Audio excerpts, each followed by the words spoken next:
ನಮಸ್ತೆ ಮಿತ್ರರೇ, ಇವತ್ತೊಂದು ಸಣ್ಣ ಟಿಪ್ಪಿನೊಂದಿಗೆ ಬಂದಿದ್ದೇನೆ. ಈ ಚಳಿಗಾಲದಲ್ಲಿ ಮಕ್ಕಳಿಗೆ ರಾತ್ರಿ ಹೊತ್ತಲ್ಲೇ ಮಲಗುವಾಗ ಬಹಳ ಕೆಮ್ಮು ಬರ್ತದೆ. ಹಾಗಿರುವಾಗ ಮನೆಯಲ್ಲಿ ಈ ವೀಳ್ಯದೆಲೆ ಇದ್ದರೆ ಆ ವೀಳ್ಯದೆಲೆಗೆ ಸ್ವಲ್ಪ ಸಾಸಿವೆ ಎಣ್ಣೆಯನ್ನು ಹಚ್ಚಿ ಅದನ್ನು ನಾವು ಈ ಕಾವಲಿಯಲ್ಲಿ ಬಿಸಿ ಮಾಡಿ ಅದಾ ಬಿಸಿಯನ್ನು ಎದೆಗೆ ತಟ್ಟುತ್ತಾ ಇದ್ದರೆ ಆ ಕೆಮ್ಮು ಪಕ್ಕದಲ್ಲಿ ಶಮನ ಆಗ್ತದೆ. ಹಾಗಿರುವಾಗ ಇವತ್ತು ನನ್ನ ಅಡಿಗೆ ಮನೆಯಲ್ಲಿ ನಾನು ಇನ್ಸ್ಟೆಂಟ್ ಆದ ಒಂದು ನೀರು ದೋಸೆಯನ್ನು ಮಾಡಿದ್ದೇನೆ. ಇದಕ್ಕೆ ಅಕ್ಕಿ ನೆನೆ ಹಾಕುವ ಅಗತ್ಯವೇ ಇಲ್ಲ. ನೀವು ಎಣಿಸಿರ್ಬೋದು, ಈ ಅಕ್ಕಿ ಹಿಟ್ಟಿನಿಂದ ಮಾಡಿದರೆ ಅದು ಒಂದು ನಮೂನೆ ಹಸಿ ಸ್ಮೆಲ್ ಬರ್ತದೆ ಅಂತ. ಅಲ್ಲ, ಅದಕ್ಕೊಂದು ನಾನು ಇಂಗ್ರೀಡಿಯೆಂಟ್ಸ್ ಅನ್ನು ಹಾಕಿದ್ದೇನೆ. ಅದು ಯಾವ ಇಂಗ್ರೀಡಿಯೆಂಟ್ ಅಂತ ವಿಡಿಯೋ ನೋಡುವ ಮೊದಲು ಯಾರೆಲ್ಲ ನನ್ನ ಚಾನಲನ್ನು ನೋಡ್ತಿದ್ದೀರಿ, ಯಾರೆಲ್ಲ ಇನ್ನೂ ಸಬ್ಸ್ಕ್ರೈಬ್ ಮಾಡಿಲ್ಲ, ದಯವಿಟ್ಟು ಸಬ್ಸ್ಕ್ರೈಬ್ ಮಾಡಿ, ಸಪೋರ್ಟ್ ಮಾಡಿ ಅಂತ ಹೇಳುತ್ತಾ, ಈ ಒಂದು ಇನ್ಸ್ಟೆಂಟ್ ದೋಸೆಗೆ ನಾನು ಅಲಸಂದೆಯ ಬೀಜದಿಂದ ಬಹಳ ಪರಿಮಳಯುಕ್ತವಾದ ಹಾಗೂ ರುಚಿಕರವಾದ ಒಂದು ಗ್ರೇವಿಯನ್ನು ಮಾಡಿದ್ದೇನೆ. ಅದನ್ನು ಅನ್ನದೊಂದಿಗೂ ತಿನ್ಬೋದು, ಬಹಳ ರುಚಿಕರವಾಗಿರ್ತದೆ. ಹಾಗಾದರೆ ಈ ಅಲಸಂದೆಯ ಗ್ರೇವಿ, ಅಲಸಂದೆಯ ಗೊಜ್ಜು ಅಂತ ಸಹ ಹೇಳ್ಬೋದು, ಅಥವಾ ಅಲಸಂದೆಯ ಪದಾರ್ಥ ಅಂತಲೂ ಹೇಳ್ಬೋದು, ಹಾಗೂ ಇನ್ಸ್ಟೆಂಟ್ ಆದ ನೀರು ದೋಸೆಯನ್ನು ಹೇಗೆ ಮಾಡುವುದು ಎಂದು ನೋಡೋಣ ಅಲ್ಲವೇ? ನಮಸ್ತೆ ಮಿತ್ರರೇ, ಇವತ್ತು ನಾವು ಇನ್ಸ್ಟೆಂಟ್ ಆಗಿ ಅಕ್ಕಿ ಹುಡಿಯಿಂದ ನೀರು ದೋಸೆ ಮಾಡೋಣ. ಅಕ್ಕಿ ನೆನೆ ಹಾಕಲಿಕ್ಕೆ ನಾವು ಮರ್ತು ಹೋಗಿರ್ತದೆ ಒಮ್ಮೊಮ್ಮೆ, ಅಥವಾ ಅಕ್ಕಿ ಇರುವುದಿಲ್ಲ, ಅಕ್ಕಿ ಹುಡಿ ಇರ್ತದೆ, ಅಥವಾ ಎಲ್ಲಿಯಾಗಿ ಹೋಗಿ ಬಂದರೆ ಹಾಗೆಲ್ಲ ಆಗುವಾಗ ನಮಗೆ ಇದು ಬಹಳ ಉಪಯೋಗಕ್ಕೆ ಬರ್ತದೆ. ಬಟ್ ಖಾಲಿ ಅಕ್ಕಿ ಹುಡಿಯಿಂದ ಇದನ್ನು ನಾವು ಮಾಡಲಿಕ್ಕೆ ಆಗೋದಿಲ್ಲ. ಅಕ್ಕಿ ಹುಡಿಗೆ ಒಂದು ವಸ್ತುವನ್ನು ನಾನು ಸೇರಿಸ್ತೇನೆ. ಆ ವಸ್ತುವನ್ನು ಕೊನೆಗೆ ನಾನು ಹೇಳ್ತೇನೆ ಹೇಗೆ, ಯಾವುದನ್ನು ಸೇರಿಸಿದರೆ ಅದು ಅಷ್ಟು ರುಚಿಕರವಾದ ನೀರು ದೋಸೆ, ನಾವು ಅಕ್ಕಿಯಿಂದ ಕಡೆದು ಮಾಡಿದಂತಹ ನೀರು ದೋಸೆ ಹಾಗೆ ಬರ್ತದೆ ಅದು. ಹಾಗಾದರೆ ಮೊದಲಿಗೆ ಈ ಅಕ್ಕಿ ಹುಡಿಯಿಂದ ಮಾಡಿದಂತಹ ಈ ನೀರು ದೋಸೆಗೆ ತಿನ್ನಲಿಕ್ಕೆ ಒಂದು ಬಹಳ ಸೊಗಸಾದ ಈ ಒಂದು ಅಲಸಂದೆ ಬೀಜದ ಒಂದು ಗೊಜ್ಜನ್ನು ಮಾಡ್ತಿದ್ದೇನೆ ನಾನು. ಬಹಳ ರುಚಿಕರವಾಗಿರ್ತದೆ. ಹಾಗಾದರೆ ಈ ಗೊಜ್ಜನ್ನು ಏನು ಮಾಡೋದು ಹೇಳಿದರೆ, ಮೊದಲಿಗೆ ನಾವು ಈ ಒಂದು ಅಲಸಂದೆ ಬೀಜವನ್ನು ಒಂದು ಕುಕ್ಕರ್ನಲ್ಲಿ ಹಾಕಿ ಖಾಲಿ ಒಂದೇ ವಿಜಿಲ್ ತೆಗೆದುಕೊಳ್ಬೇಕು. ಇದು ನಾವು ನೆನೆಸಿಟ್ಟಂತಹ ಅಲಸಂದೆಯ ಬೀಜ ಇದರಲ್ಲಿ ಹಾಕಿ ಇದಕ್ಕೆ ಸ್ವಲ್ಪ ಒಗ್ಗರಣೆಯ ಸೊಪ್ಪು ಅಂದರೆ ಕರಿ ಲೀವ್ಸನ್ನು ಹಾಕೊಳ್ಳೋಣ. ಸ್ವಲ್ಪ ಹಿಂಗು ಹಾಕ್ಕೊಳ್ತಿದ್ದೇನೆ ನಾನು ಇದಕ್ಕೆ.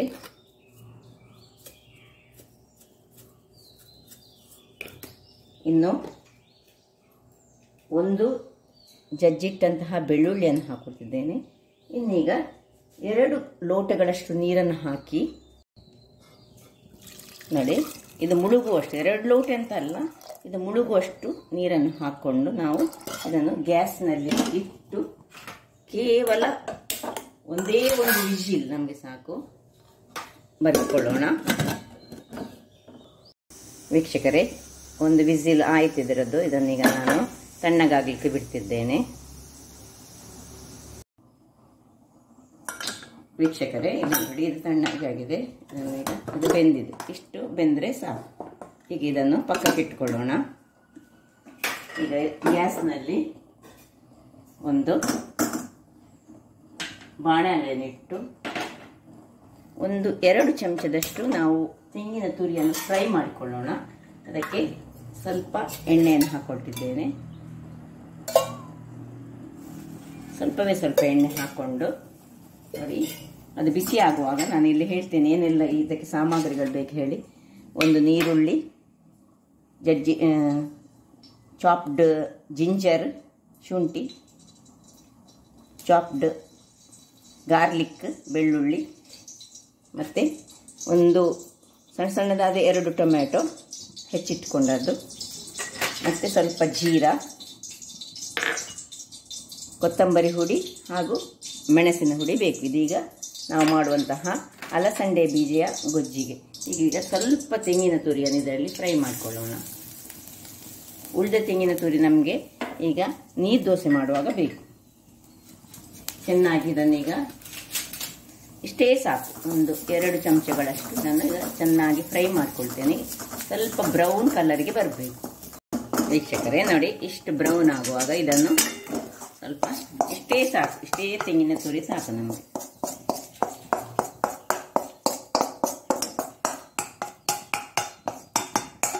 ಇದನ್ನು ಹೀಗೆ ತೆಗೆದುಕೊಂಡು ಪುನಃ ಇದನ್ನು ಇದರಲ್ಲಿ ಇಟ್ಕೊಳ್ಳೋಣ. ಇದರಲ್ಲಿ ಈಗ ಅದೇ ಬಾಣಲೆಗೆ 1 ಚಮಚದಷ್ಟು ಎಣ್ಣೆಯನ್ನು ಹಾಕ್ಕೊಂಡು ಸ್ವಲ್ಪ ಬಿಸಿಯಾಗುವಾಗ ಜೀರಿಗೆಯನ್ನು ಹಾಕೊಳ್ಳೋಣ. 1 ಚಮಚದಷ್ಟು ಜೀರಿಗೆ ಸ್ವಲ್ಪ ಒಡಿಲಿ. ಜೀರಿಗೆ ಒಡೆಯುವಾಗ ಈ ನೀರುಳ್ಳಿಯನ್ನು ಇದಕ್ಕೆ ಹಾಕೊಳ್ಳೋಣ. ಇದು ನೀರು ದೋಸೆಗೆ ಇದು ಬಹಳ ಚೆನ್ನಾಗಿ ಬರ್ತದೆ. ಇದು ಸ್ವಲ್ಪ ಇದರಲ್ಲಿ ಬಾಡಬೇಕು. ಸ್ವಲ್ಪ ಬಾಡುವಾಗ ಈ ಶುಂಠಿ ಮತ್ತು ಹೆಚ್ಚಿಟ್ಟಂತಹ ಬೆಳ್ಳುಳ್ಳಿಯನ್ನು ಹಾಕೊಳ್ಳೋಣ. ಉರಿ ಆದಷ್ಟು ನಾವು ಕಡಿಮೆಯಲ್ಲಿ ಇಟ್ಕೊಳ್ಬೇಕು.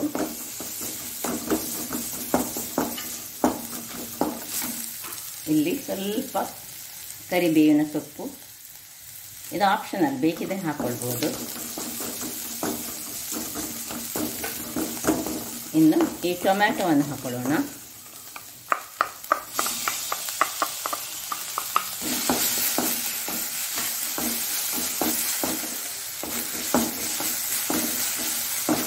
ಟೊಮ್ಯಾಟೊ ಇದರಲ್ಲಿ ಒಳ್ಳೆ ಬಾಡಬೇಕು. ವೀಕ್ಷಕರೇ, ಇಷ್ಟಾಗುವಾಗ ಇದಕ್ಕೆ ನೋಡಿ ಟೊಮ್ಯಾಟೊ ಸಹ ಬಾಡಿದೆ. ಇದು 2 ಚಮಚದಷ್ಟು ಮೆಣಸಿನ ಹುಡಿ, ಇನ್ನು 1 ಚಮಚದಷ್ಟು ಕೊತ್ತಂಬರಿಯ ಹುಡಿ ಹಾಕೊಂಡು ಒಳ್ಳೆ ಸ್ವಲ್ಪ ಫ್ರೈ ಮಾಡುವ. ಬೇಕಿದ್ರೆ ಸ್ವಲ್ಪ ಎಣ್ಣೆ, ನಿಮಗೆ ಸ್ವಲ್ಪ ಹೆಚ್ಚು ಬೇಕಿದ್ರೆ ಹಾಕ್ಕೊಳ್ಬೋದು. ನಾನು ತುಂಬ ಎಣ್ಣೆ ಹಾಕ್ಕೊಳ್ಳೋದಿಲ್ಲ. ಈಗ ಇದರಲ್ಲಿ ಸ್ವಲ್ಪ ಫ್ರೈ ಆಗಲಿದ್ದು ಹಸಿ ವಾಸನೆ ಹೋಗುವವರೆಗೆ ಇದನ್ನು ಸ್ವಲ್ಪ ಫ್ರೈ ಮಾಡಿಕೊಳ್ಳೋಣ. ಇಷ್ಟಾಗುವಾಗ ವೀಕ್ಷಕರೇ, ಇಲ್ಲಿ ನಾವೀಗ ಬೇಯಿಸಿಟ್ಟಂತಹ ಇದರಲ್ಲಿ 1 ಸೌಂಟಿನಷ್ಟನ್ನು ನಾನು ಇದಕ್ಕೆ ತೆಗೆದುಕೊಳ್ತಿದ್ದೇನೆ. ಮತ್ತೆ ಈ ಫ್ರೈ ಮಾಡಿಟ್ಟಂತಹ ತೆಂಗಿನ ತುರಿ ತೆಗೆದುಕೊಂಡು ಉಳಿದದನ್ನು ಇದಕ್ಕೆ ಹಾಕೊಳ್ತೀನಿ.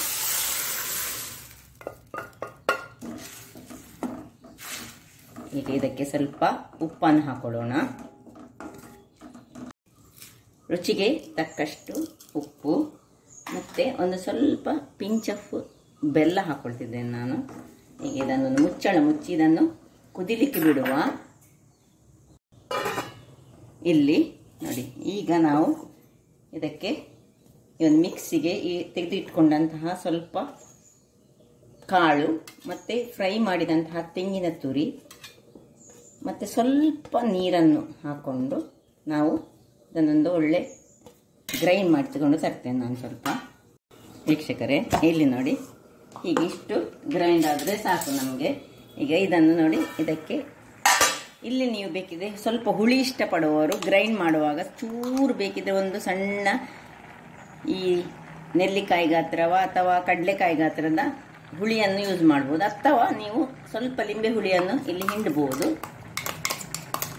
2 ಸಾಕು, ಕೊನೆಗೆ ಲಿಂಬೆ ಹಿಂಡಿದ್ರೆ ಸಾಕ್ತದೆ. ಇದನ್ನೀಗ ಇದಕ್ಕೆ ಶಿಫ್ಟ್ ಮಾಡ್ಕೊಳ್ಳೋಣ. ನೋಡಿ, ಒಳ್ಳೆ ದಪ್ಪ ಆಗಬೇಕು, ತುಂಬ ನೀರು ಮಾಡಲಿಕ್ಕಿಲ್ಲ.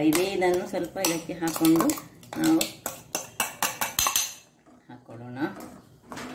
ಇದು ಆ ನೀರು ದೋಸೆಯ ಇನ್ಸ್ಟೆಂಟ್ ಆಗಿ ಮಾಡುವಂತಹ ನೀರು ದೋಸೆಗೆ ಬಹಳ ರುಚಿಕರವಾಗಿ ಬರ್ತದೆ. ಯಾರಿಗಾದ್ರೂ ಸ್ವಲ್ಪ ಗರಂ ಮಸಾಲೆಯ ಇದಿಷ್ಟ ಇದ್ರೆ ಇಲ್ಲಿ ಒಂದು ಸ್ವಲ್ಪ ಗರಂ ಮಸಾಲೆ ಸಹ ಹಾಕೊಳ್ಬಹುದು. ನಾನು ಸ್ವಲ್ಪ ಗರಂ ಮಸಾಲೆಯನ್ನು ಇದಕ್ಕೆ ಈಗ ಹಾಕೊಳ್ತಿದ್ದೇನೆ.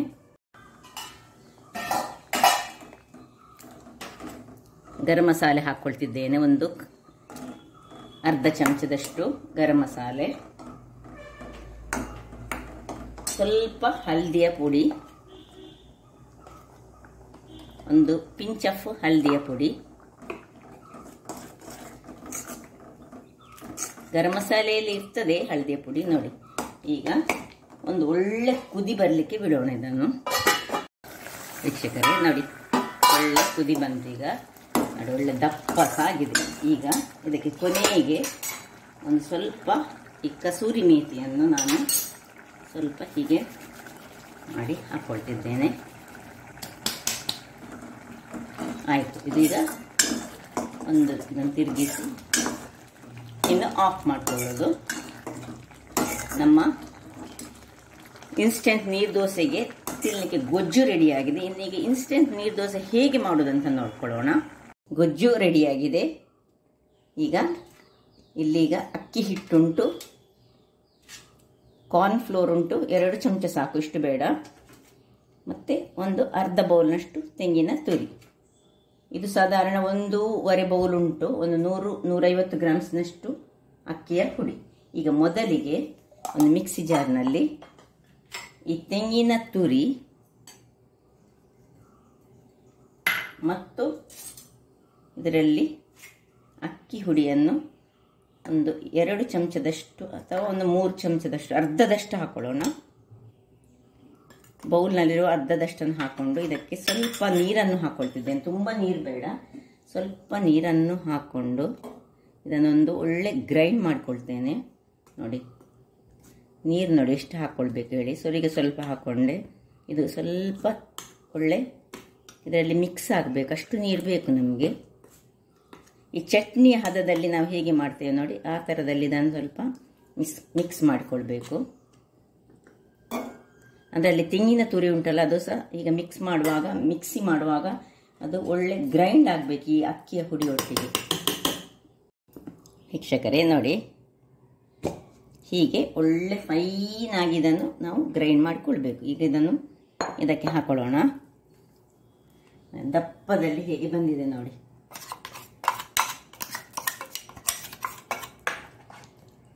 ಒಳ್ಳೆ ಫೈನಾಗಿ ಗ್ರೈಂಡ್ ಮಾಡಿಕೊಳ್ಬೇಕು ತೆಂಗಿನ ತುರಿ ಮತ್ತು ಇದು. ಇನ್ನು ಪುನಃ ಉಳಿದಂತಹ ಇದನ್ನು ಸಹ ಹಾಗೆ, ಅಥವಾ ಒಟ್ಟಿಗೆ ನೀವು ದೊಡ್ಡ ಮಿಕ್ಸಿಯಲ್ಲಿ ಸಹ ಮಾಡ್ಬೋದು. ಇದು ಮತ್ತು 2-3 ಚಮಚಗಳಷ್ಟು ಕಾರ್ನ್ಫ್ಲೋರ್. ನಿಮ್ಮ ಹತ್ರ ಸಪೋಸ್ ಕಾರ್ನ್ಫ್ಲೋರ್ ಇಲ್ಲ ಅಂತ ಆದರೆ ನೀವು ಮೈದಾವನ್ನು ಸಹ ಇದಕ್ಕೆ ಯೂಸ್ ಮಾಡ್ಕೊಳ್ಬಹುದು. ಕಾರ್ನ್ಫ್ಲೋರ್ ಇದ್ದರೆ ಬಹಳ ಉತ್ತಮ. ಕಾರ್ನ್ಫ್ಲೋರನ್ನು ಹಾಕಿ ಒಂದು 3 ಚಮಚಗಳಷ್ಟು, ಇದಕ್ಕೆ ಸ್ವಲ್ಪ ನೀರನ್ನು ಹಾಕಿ ಇದನ್ನು ಸಹ ಸ್ವಲ್ಪ ಗ್ರೈಂಡ್ ಮಾಡ್ತಾ ಇರ್ತೇನೆ. ವೀಕ್ಷಕರೇ ಇಲ್ಲಿ ನೋಡಿ, ಉಳಿದದನ್ನು ಸಹ ನಾನು ನೋಡಿ ಕಾರ್ನ್ಫ್ಲೋರ್ ಮತ್ತು ಉಳಿದ ಅಕ್ಕಿಯ ಹುಡಿಯನ್ನು ಸಹ ಸ್ವಲ್ಪ ನೀರು ಹಾಕ್ಕೊಂಡು ಸ್ವಲ್ಪ ಉಪ್ಪು ಸಹ ಹಾಕ್ಕೊಂಡಿದ್ದೇನೆ. ಇದಕ್ಕೆ ಸ್ವಲ್ಪ ಕಡಿಮೆ ಉಪ್ಪು ಆದರೆ ಈಗ ಹಾಕ್ಕೊಳ್ಬೋದು. ಈಗ ಇದಕ್ಕೆ ಪುನಃ ನೀರನ್ನು ಸೇರಿಸ್ಕೊಳ್ಬೇಕುಂಟು. ಎಷ್ಟು ನೀರು ದೋಸೆ ಹದಕ್ಕೆ ಈಗ ನಾವು ಇದನ್ನು ಮಾಡಿಕೊಳ್ಬೇಕು.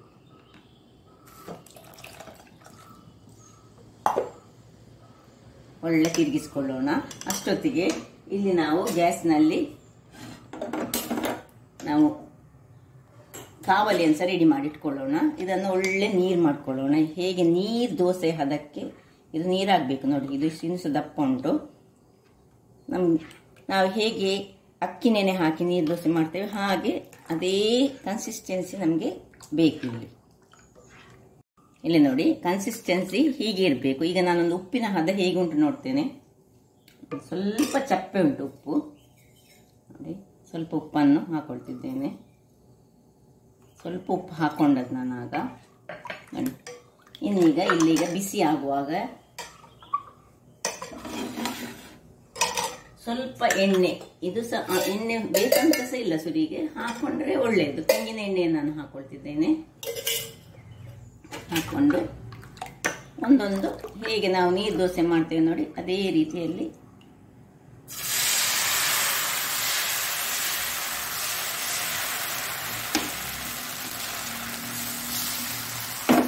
ಎಷ್ಟು ತೆಳು ಬರ್ತದೆ ಅಷ್ಟು ತೆಳುವಾಗಿ ನಾವು ಮಾಡಿಕೊಳ್ಬೋದು. ಈಗ ಮುಚ್ಚಳವನ್ನು ಮುಚ್ಚಿಕೊಳ್ಳೋಣ. ಮುಚ್ಚಳ ಮುಚ್ಚಿ ಒಂದು 2-3 ನಿಮಿಷಗಳ ಕಾಲ ಬೇಯಿಸಿಕೊಳ್ಳೋಣ. ವೀಕ್ಷಕರೇ ನೋಡಿ, 2 ನಿಮಿಷಗಳ ಬಳಿಕ ನೋಡಿ ಹೇಗೆ ಕಾದಿದೆ ನೋಡಿ. ನೀವು ಬೇಕಿದ್ರೆ ಕ್ರಿಸ್ಪಿಯಾಗಿ ಸಹ ಮಾಡ್ಬೋದು ಅಥವಾ ಹೇಗೆ ಸಹ ಆಗ್ತದೆ ನೋಡಿ. ಹೇಗೆ ಏನು ಚೆನ್ನಾಗಿ ಬರ್ತದೆ ನೋಡಿ. ಅದಕ್ಕೆ ನಾನು ಹೇಳಿದೆ, ಇದಕ್ಕೆ 1-2 ಚಮಚದಷ್ಟು ಕಾರ್ನ್ ಫ್ಲೋರು ಅಥವಾ 2 ಚಮಚದಷ್ಟು ಮೈದಾ ಹಾಕಬೇಕು. ಖಾಲಿ ಅಕ್ಕಿ ಹಿಟ್ಟಿನಿಂದ ಮಾಡಿದ್ರೆ ಇಷ್ಟು ಚೆನ್ನಾಗಿ ಬರೋದಿಲ್ಲ. ಅದರದ್ದು ರುಚಿ ಸಹ ನೋಡಿ ಬಹಳ ಚೆನ್ನಾಗಿ ಬರ್ತದೆ. ಹೀಗೆ ಬಂದಿದೆ ನೋಡಿ, ಕ್ರಿಸ್ಪಿಯಾಗಿ ಸಹ ಉಂಟು. ಇದನ್ನು ಬೇಕಿದ್ರೆ ನಾವು ನೀರು ದೋಸೆ ಥರದಲ್ಲಿ ಹೀಗೆ ಫೋಲ್ಡ್ ಮಾಡ್ಕೊಳ್ಬೋದು. ಇಲ್ಲಿ ಪುನಃ ಅದೇ ರೀತಿಯಲ್ಲಿ ನಾವು ದೋಸೆಯನ್ನು ಮಾಡ್ಕೊಳ್ಳೋದು. ಅಷ್ಟೇ ಟೇಸ್ಟಿಯಾಗಿ ಬರ್ತದೆ. ಸಪೋಸ್ ನಾವು ಖಾಲಿ ಅಕ್ಕಿ ಹುಡಿಯಲ್ಲೇ ಮಾಡಿದರೆ ಏನಾಗ್ತದೆ ಹೇಳಿದರೆ ಅದು ಸ್ವಲ್ಪ ತಿನ್ನುವಾಗ ಒಂದು ನಮ್ಮನೆ ಅಷ್ಟೊಂದು ನಾವು ನೀರು ದೋಸೆ ಅಷ್ಟು ಚೆನ್ನಾಗಿ ಬರುವುದಿಲ್ಲ. ಇದಾದರೆ ನೋಡಿ ಹೀಗೆ ನೋಡಿ ಮಾತ್ರ ಪ್ರತಿ ಸರ್ತಿ ಹೀಗೆ ಕಲಡಿಸಿಕೊಂಡು ಹಾಕೊಳ್ಳುವಾಗ ನೋಡಿ ಹೀಗೆ ಕಣ್ಣು ಸಹ ಚೆನ್ನಾಗಿ ಬರ್ತದೆ. ಇದೇ ರೀತಿಯಲ್ಲಿ ನಾವು ಎಷ್ಟು ದೋಸೆಗಳನ್ನು ಸಹ ಮಾಡಿಕೊಳ್ಬೋದು. ನಾನೀಗ ಸ್ವಲ್ಪ ನಾವು ಇಬ್ಬರಿಗೆ ಆಗುವಷ್ಟು ಇಷ್ಟರಲ್ಲಿ 6-7 ದೋಸೆಗಳಾಗ್ತದೆ. ಈಗ ಮುಚ್ಚಳವನ್ನು ಮುಚ್ಚಿಕೊಳ್ಳುವುದು. ವೀಕ್ಷಕರೇ ಇಲ್ಲಿ ನೋಡಿ 2ನೇ ದೋಸೆ ಸಹ ರೆಡಿಯಾಗಿದೆ. ಈಗ ಇದನ್ನು ತೆಗೆದುಕೊಳ್ಳೋಣ. ನೋಡಿ ಹೇಗೆ ಬರ್ತದೆ ನೋಡಿ, ಎಷ್ಟು ತೆಳು ನೋಡಿ.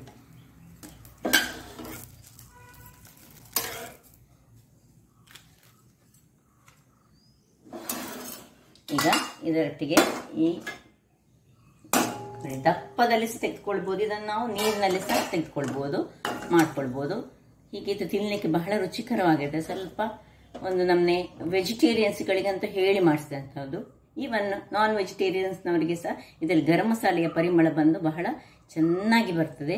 ಸೊ ಈ ದೋಸೆಯೊಟ್ಟಿಗೆ, ಇಂಥ ದೋಸೆಯೊಟ್ಟಿಗೆ ಇದನ್ನು ಖಾಲಿ ದೋಸೆಯೊಟ್ಟಿಗೆ ತಿನ್ಬೇಕಂತಿಲ್ಲ, ಅನ್ನದೊಟ್ಟಿಗೆ ಸಹ ಇದನ್ನು ನಾವು ತೆಗೆದುಕೊಳ್ಬೋದು. ಬಹಳ ರುಚಿಕರವಾಗಿ ಬರ್ತದೆ ನೋಡಿ. ಹಾಗಾದರೆ ನೋಡಿದ್ರಲ್ಲ ವೀಕ್ಷಕರೇ, ಯಾವ ರೀತಿಯಲ್ಲಿ ಒಂದು ದೋಸೆ ಹಾಗೂ ಇನ್ಸ್ಟೆಂಟ್ ಆದ ನೀರು ದೋಸೆ ಹಾಗೂ ಒಂದು ಈ ಅಲಸಂಡೆ ಬೀಜದ ಒಂದು ರಸ ಅಂತ ಹೇಳ್ಬೋದು, ಅಥವಾ ದಪ್ಪದಲ್ಲಿ ಮಾಡಿದಂತಹ ಗೊಜ್ಜು ಅಂತ ಸಹ ಹೇಳ್ಬೋದು. ಹಾಗಾದರೆ ನನ್ನ ಈ ಕುಕಿಂಗ್ ಚಾನಲ್ ನಿಮಗೆ ಇಷ್ಟ ಆದರೆ ಬೋಳೂರು ಸುವರ್ಣ ಚಾನಲನ್ನು ಲೈಕ್ ಮಾಡಿ, ಶೇರ್ ಮಾಡಿ ಹಾಗೂ ಸಬ್ಸ್ಕ್ರೈಬ್ ಮಾಡಿ ಹಾಗೂ ನನ್ನ ಇನ್ಸ್ಟಾಗ್ರಾಮ್ ಪೇಜನ್ನು ಫಾಲೋ ಮಾಡಿ. ಧನ್ಯವಾದಗಳು.